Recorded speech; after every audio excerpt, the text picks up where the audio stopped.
Bonjour à tous. Aujourd'hui, nous allons explorer un chapitre fascinant, bien que sombre, de l'histoire entre la France et la Guinée. Remontons le temps jusqu'aux années 1960, juste après l'indépendance de la Guinée. Une période marquée par d'énormes tensions entre la France et son ancienne colonie, nouvellement indépendante. En 1958, la Guinée, dirigée par Ahmed Sékou Touré, a osé dire non à la communauté française proposée par Charles de Gaulle. Une décision qui a provoqué la colère de la France, déterminée à faire payer ce choix à la Guinée. Mais comment? Par des méthodes plutôt sournoises. L'un des outils les plus insidieux employés par les services secrets français fut la contrefaçon de la monnaie guinéenne.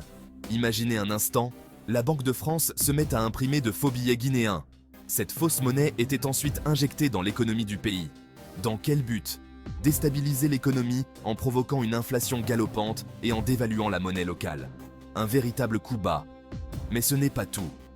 Les services secrets français ont également orchestré des tentatives d'assassinat contre Ahmed Sékou Touré. On sait que plusieurs complots ont été déjoués, mais l'un des plus célèbres a été planifié en 1965. Ce complot, connu sous le nom d'Opération Persil, visait directement le président guinéen.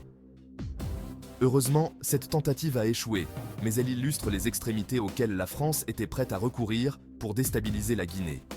Malgré ces manœuvres, Ahmed Sékou Touré a su maintenir son emprise sur le pays.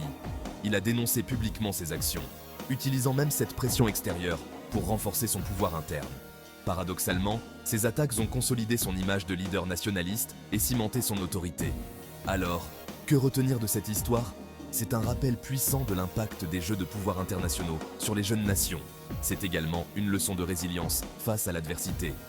Merci d'avoir regardé cette vidéo. Si elle vous a plu, n'oubliez pas de la liker et de vous abonner pour découvrir d'autres contenus historiques fascinants.